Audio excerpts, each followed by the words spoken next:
Hello dudes, dudettes, duders, and everyone in between, and welcome to a slightly different video from what we normally do on this channel. Usually we're looking at gear and software, tutorials, reviews, things like that.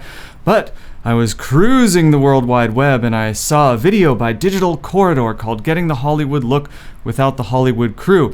It is hosted by their creative director, Niko, and I wanted to respond to it. There's some stuff I agree with in this video, and there's some stuff that I kind of sort of disagree with, and then there's other stuff that I actually really deeply disagree with. And I want to make one thing clear before we get into any of this. This is not a diss track. I am not trying to start beef with the homies over at Digital Corridor. I have a lot of respect for what y'all do there. I love your videos. I especially love your VFX Artists Reacts videos. I have learned more about muzzle flashes from those than I ever thought I would know in my entire life. So please know that there's a lot of respect coming from this side of the table, headed right to that side of the table. There's just some stuff I disagreed with, and I wanted to jump into it. So let's grab our soup cans, slap them on our head, and jump into getting the Hollywood look without the Hollywood crew. You know, by this point, the Hollywood filmmaking machine is an old, well-oiled contraption with a bunch of moving parts. But then again, so is a steam Oh, engine. Jesus Christ! Oh my God. I thought I was gonna get run over by a locomotive. But it turned out it was a moving picture. Niko, you cannot do that to your boy. In this video, I'm going to show you how I plan on getting that big Hollywood look for nothing, so that you and I can go out there and make better films. Alright, so you've established two ideas as your sort of central thesis here. One of them I agree with very, very deeply, and the other one I think is kind of stupid. Whoa, sorry about that. Not intentional. The idea that I agree with is that we should be making better movies. Yes, absolutely. Every worker at every level... Did I say worker? Every artist at every level, low budget to high, should be striving to create something more beautiful than anything any human has seen in their entire lives. I agree with you there. Marrow level agreement. The other one, the one that kind of has me worried about this whole video, is the idea of getting a big Hollywood look for, as you described it, nothing. I don't believe that there is a such thing as making a film for nothing. Even if it's just you doing it without spending money on gear you already own, you're still slicing minutes off of your life, and that's a finite number of minutes you have. Just because you don't know how many there are doesn't mean that it's infinite. And if you're pulling your friends in at that same budget level of nothing, you're not really doing it for nothing. You're kind of sort of harvesting human flesh for your own benefit. Just to reiterate, these are my opinions. I'm not saying I'm right and you're wrong. I'm just saying this is where I'm coming from as I respond to your video. So let's continue. People can lose their humanity through two ways. One, always living their life for other people's attention. Whether they're going to a restaurant only to be able to take the Instagram picture, or they're doing an activity just so they can film it. The second facet of it is... Niko, are you filming your pitch for a satirical indictment of media whore culture from atop a motorized skateboard? Dude, that is either incisive commentary at its best or oblivious narcissism at its worst. Because I can't tell which one it is in this case, I'm gonna give you the point. Moving on. There are times when it makes sense to have a big crew. But that little sliver of filmmaking way at the top there, those Marvel movies and Star Wars movies, well, there's a whole lot between that and indie filmmakers. There's all those shows you see on TV, there's all those lower budget movies, and they're all doing the traditional Hollywood system, and it is... Now this is the first thing I really disagreed with in your video. Yes, there is high budget and there is low budget, but there's a spectrum between those, and there are kind of infinite points on that spectrum, and each point represents a different crew size and a different gear package and a different shooting schedule. It doesn't sound like you're talking about big budget or low budget. It sounds like you're talking about union and non-union, and that's a completely different conversation. So let's continue. Oh, did I forget to mention that on a union Hollywood set, you cannot do camera playback without hiring somebody to do it for you. Okay, it really does sound like you're talking about union and non-union, which is a completely different conversation from big budget and low budget. So I'll let you finish setting up your point, and then I want to respond to it. TR operator, their job is to hit the play button on the camera. No, all right, once again. Alright, so you've kind of picked this video playback tech as the perfect example of money wasted on a union shoot. And the first thing I want to bring up is that not all union shoots are the same. They have rules for the giant budget films, they have rules for mid-budget, and they've got different rules for low budget and then micro or no budget films. all of these have different crew requirements, different payment requirements. So I feel like you're being a little disingenuous saying that union shoots require all of this all the time, especially because we know a union shoot does not require a film loader if you're shooting digital. Look, that video playback tech is worth every penny when you're working at a high budget level. Let's Ben Shapiro this shit, shall we? Hypothetical. You're doing $500,000 days, and to keep the math simple, we're going to be doing $600,000 days, and they're going to be locked at 10 hours each. So that means each hour is costing $60,000, and each minute is costing $1,000. Now that video playback tech, they aren't there to push play, they're there to make sure that when you push play, playback happens instantly, because every minute lost costs $1,000. Let's continue. All right, once again, it stems from old technology because back... No. This doesn't stem from old technology. This stems from 100+ years of producers who are trying to make their Hollywood films for, and I hate to use your words against you here, nothing. This has been a problem since the beginning of the industry, and this is also why we have unions. It's to protect the workers from exploitative employers. I think the most generous read you can give to unions is that it really is just collective bargaining. It's a bunch of dudes, dudettes, and duders who've all been doing the same job, and they all have generally the same contract. If you were to stack them up and hold them to the light, they'd look pretty much the same. They'd have the same wording, the same rules and regulations in them, the same needs, and the same payment requests. So if these dudes, dudettes, and duders get together, they can just have one contract that they all agree upon and save so much time. Then they can also kind of pool their money and hire one lawyer for all of them. Instead of each one retaining their own lawyer and spending a whole lot of money, they can spend a little bit less to protect themselves from exploitative producers. I believe that's the most generous view you can give on unions. Of course, I'm sitting over here. What you're describing is over here. The truth is more like right around here. Let's continue. This is about as light as you can get for a tripod that can hold like a 50, 60 pound rig. I mean, this tripod's built to hold like 100-pound cameras. But let's slow down here a minute because this section of the video feels very disingenuous. It seems like you're going for poppy little internet quotes instead of trying to communicate actual useful information. So we're going to do a stop and go, and I'm not picking on you, but I am going to correct the incomplete information that you give. Let's remember this tripod for later. Here we stop and go. Look at how big this is. Look how big this piece of metal is. Look at these legs here. It's a pain in the butt. I love the red, but I don't want to use the red. This is too heavy. I pick it up and it annoys me now. You know it, I know it. The true weight on a red camera is not the brain, it's the battery and the lens, and this will be the same for every camera you use throughout your entire life. That shoots in the RAW format, and it only costs $1,000. The body costs $1,000. Till you have a lens, till you have a power supply, till you have shooting media and a cage, you're looking at really $2,000 to $3,000. And it only weighs a pound. It weighs a pound before you add on the battery and the lens and the media and the cage and the monitor. And I'm not even dissing the Blackmagic. I am shooting on a 4K right now. I love the Blackmagic cameras very, very much. I just feel like the information you're giving is kind of sort of misleading. Incomplete. We'll say it's incomplete. What do I get for this lightweight? Let me show you. Back to that tripod. Now that the camera is so light, why do you need a tripod for a 100-pound rig? I no longer need a Steadicam, the gimbal covers it. I no longer need a dolly, the gimbal covers it. I no longer need a crane unless I'm going really, really high up, the gimbal covers it. Yes, gimbals are dope with a capital dope. I love them, I use them all the time, but a gimbal is a gimbal, a Steadicam's a Steadicam, a tripod's a tripod, and a dolly's a dolly, and a crane's a crane. These are all different pieces of equipment and they all function completely differently. And for examples of this, watch Raiders of the Lost Ark. How Spielberg uses a dolly, you simply couldn't do it with a gimbal. And I'm not talking about big budget wild action sequences. I'm talking about really slow metered dialogue scenes where the camera will move and stop to follow the action. And it's very choreographed and very tight. But to have that move and that perfect stop, you can't do it with a gimbal. You can do gimbal shots, and you can do amazing gimbal shots, and you can do shots that you can only ever do with a gimbal on a gimbal, but I don't think that there's as much overlap as you're describing. That said, if you love the gimbal aesthetic, go gimbal. Just don't try to sell me on a gimbal as a crane and a tripod and a dolly and a jib arm and all these other things. I don't believe that's true. Moving on. Sound is important. In fact, sound is the most important thing in your film set. You wouldn't expect it, but it is. It's way more important than your camera department. It's way more important than your image. It's more important than anything else. Good sound.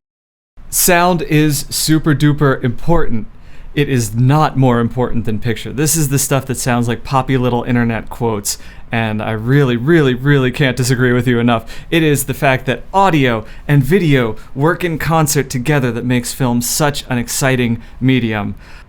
That said, Niko, if you feel confident in your opinion, I would encourage you to go to the next DP union meeting and say that in front of all of them. See how that goes for you. Moving on. Good sound makes everything else seem like it was expensive. So yes, yes, and yes. Good sound makes everything else seem expensive. The easiest tell on a low-budget film is that it sounds like garbage.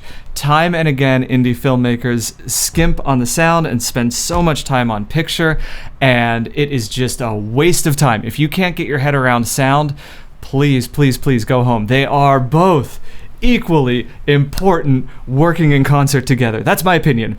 Let's continue.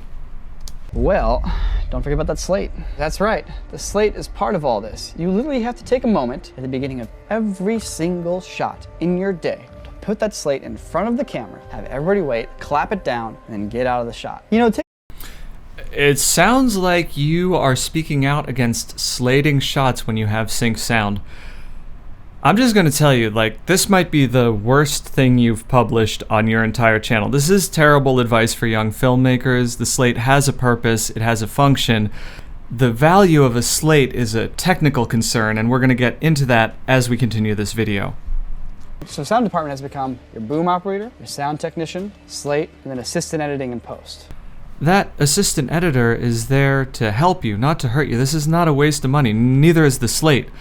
Without that slate, the assistant editor doesn't have the information about what the shot is, and they also can't sync perfectly. So that clap is to match picture to audio, which, as we've established, it's the concert of the two that really makes movies shine. If you're not slating your shots, sync sound is the least of your worries, but that's a huge concern.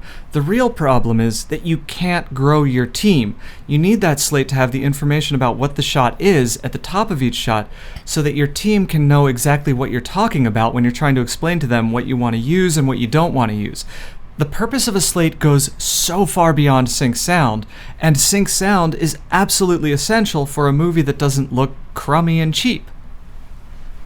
Let's move on. We'll have a person on that mixing board listening, and we'll even have the boom operator listening with Bluetooth headphones so they can hear if they're getting good audio or not. Now, we're getting into a personal difference. Maybe it's because I'm an old fart, but I prefer to have everything wired together for a couple of reasons. Over the course of my career, I have found that wires are just, in general, more reliable than wireless feeds. But also, if something does go wrong, and things do go wrong on set, whether you're wired or wireless, if it's an XLR cable, I can crack it open and solder it back together in 5 minutes. If it's a Bluetooth device, best case scenario, I'm dropping several $100s on a new version of that piece of equipment because I can't fix a Bluetooth device with my soldering gun in my brain. This could really just be age-related though. I'm older, I've been using cables my whole life. There's probably a younger generation of filmmakers who love wireless technology and really, really know how to use it well. More power to you. Moving on. You can then take your other audio files and have the program automatically synchronize everything just by looking at the waveforms. Now, this exists in Resolve. I also use it all the time in Premiere. There's probably a version of this technology in Final Cut, but I just don't use Final Cut anymore. So, Final Cutters, if you have an opinion, you know where the comments are. Tell me what I don't know. The camera and record a mix down of all that audio into the camera. I won't slate. Ooh boy, Niko, my friend, you are playing with fire here. Let's break this down by pipeline. You got the microphones, wireless transmitter, wireless receiver, mixing board, wireless transmitter, wireless receiver, no slate, and then camera. Here's why this is not a very good idea, in my opinion. If there's any latency at all on that entire chain, then all of your audio is going to be out of sync at camera level and you don't have a clap. So that means you're going to have to go through the footage and look for a B or a P in the dialogue to match it up yourself. This is not terrible. This is not the death of a film, because if it's 2 frames off for this clip, chances are it's going to be 2 frames off for all your clips, so you can actually just select all, unlink, move all of your audio tracks over 2 frames, and then relink the picture to the sound. But still, that's a bit of a risk I wouldn't want to absorb for my own productions, and I certainly would never charge clients for that level of risk. So there's kind of 2 things that are jumping into my mind at this point, and one is working in a larger team and charging for your services. And the workflow you're describing doesn't work if you're working with a team. If you're shooting and editing, this is serviceable. What you're describing is functional. But if you are handing the footage off to an editor, then this workflow is really, really bad and pretty dangerous because you aren't syncing any of your audio properly. And you aren't able to talk about shots with your team intelligently because they don't have slates that they can go off of. This is a huge problem because you want your productions to grow. Not you, Niko, but anyone who's doing film production. If you love it, you're probably going to want to grow. And to grow, you have to start to implement more complicated workflows than what you're describing. It's not about simplifying everything. It's about building a workflow that is as simple as possible, but also scalable. What you're pitching here isn't really scalable. The other thing on my mind is client work. Of course, I do videos for fun because I love making movies, but the bread and butter of this business is getting paid for what we do by offering high-quality service to people who need films made. I imagine you guys are much the same over at Digital Corridor. What you're describing here, for me personally, is more risk than I would charge for. This pipeline that you have for the audio, this fact that there's no slate, that's just not safe. What if the audio's out of sync? What if we have to pass off to an editor because I become busy? They're going to have to go through all this footage with no slate, no information on any of the shots, and all of the audio possibly out of sync. I'm guessing from what you described, 2 frames. In fact, you know what? I'm going to go over and watch the film you made if it's hosted on your channel. Let's see if I can find it. And I'll be back in one film to see if your sync was off. I could be wrong, and I apologize from the bottom of my heart if I am, but it does look like the audio is out of sync, at least 1 frame. I'm going to guess it's 2. I don't have access to your master output. I don't have access to your raw footage, so I can't say for sure. But just looking at the footage, it looks slightly off. Moving on. Old technology. They like to use big old lights. They're starting to use LED lights, but there's still a lot of big old lights being used. You know why? Because they have big old cameras that need big old photons hitting their sensors. They don't. More than photons and sensor plates, the reason we use these big fat studio lights is because they're reliable and consistent. They deliver one color temperature and they work at any frame rate and shutter angle. Moving on. Kind of a thing for about the past 7 or 8 years on film shoots, but the thing is, they've not been super widely adopted, partially because they're not super bright yet. Okay, Niko, you're getting into some keeper of common knowledge shit here. Of course, we in the industry know about LED panels, we know about LED rods, and we know about LED spots. We use them when it's the correct tool to use them, and we use the tungsten bulbs when those are the correct tools. LED panels are very, very common on shoots. If you don't believe me, please ask Emmanuel Lubezki. Moving on. I'll give you a quick rundown. It's very, very simple as to how you do it. Now, right out of the camera, this... Well, Niko, I've been there before. I know that hall. I've walked that floor. I used to walk alone before I knew ya. Something you forgot to mention is that standing sets are a great way to bring the cost of your film down while also bringing the production value way, way up. But if you're going to claim that you shot this film for nothing, I'm calling you out because I know how much that room costs an hour and I know how much it costs for a day. Moving on. This little bit of adjustment makes everything look really good and really filmic. One more quick thing that I think you're forgetting to mention, and that is light soft and light from behind. I feel like a lot of beginner filmmakers think that the audience want to see every pore on everybody's face. No. We want deep, moody, exaggerated sets. We want to feel what we're seeing. We don't just want to see information. And you guys have shot this stunningly. I love the way it looks. And I just wish you had mentioned that. Not for me. I wish somebody had mentioned that to me when I was just getting started out, because it would change the first half of my career. When I started learning about that, it flipped how I thought about cinematography, and it's really hard to go back to that old way. But beautifully shot. Love how it looks. One, we used a hazer, so there's a little bit of haze in the room. It helps separate the foreground from the background and give depth cues to your eye. Niko, I could not agree with you more on this one, and I'm just going to hammer it home so everybody remembers. When a lot of beginning filmmakers are starting out, they're thinking, what camera should I buy? What lens should I buy? What software should I use? What LUTs should I download? The first question you should be asking is, where is my smoke machine? Before you buy a camera, buy a smoke machine. It is the difference between corporate videography and cinema. It's really that simple. Buy a smoke machine. It is the best purchase I've made. I do not regret it, and I encourage you all to go out to the smoke machine store and pick one up today. Just look at this footage. The smoke machine is essential for getting this look. There is no Blade Runner without a smoke machine. Moving on.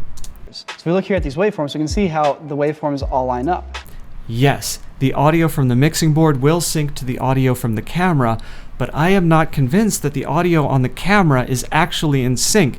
It looks like it's 1, maybe 2 frames off. I'm not going to hold your feet to the fire on this because I don't have access to your masters or your raw footage, but I would not from the bottom of my heart recommend this workflow to anybody who's just starting out, because it's not something you can charge for, and it's not something that's scalable. And if you're getting into filmmaking from day one, you want to be thinking about scaling up, and if you love it, it would be really nice to have it as a career. So keeping those two things in mind is important, even in the early days. Again, not going to hold your feet to the fire because I don't have the masters, but I'm not convinced. Okay, I've said my piece. We got to get out of here. Before we do, though, I want to say some kind words. I enjoyed You Monster very, very much. I was a huge fan of Tales from the Crypt and Creepshow growing up, and this was right in that same vein. Congratulations to you and the team. Loved the video. Sure, I might have disagreed with some of your advice, but hey, it's an open discussion. It's an open forum. This is why we have these conversations. Thank you for making the video you guys made. I gotta go. I have got to get to work. We've got clients who are banging the door down, wondering why I'm not delivering more faster. But before we give them anything, I gotta put something up on the gallery, don't I? Now, if you're wondering what's going on behind me on that wall, swing over to our Patreon, where we have a special video series called The Gallery, where I explain each and every piece that's going up as it goes up. Nothing is arbitrary. Everything is intentional. I'll see y'all later. Bye.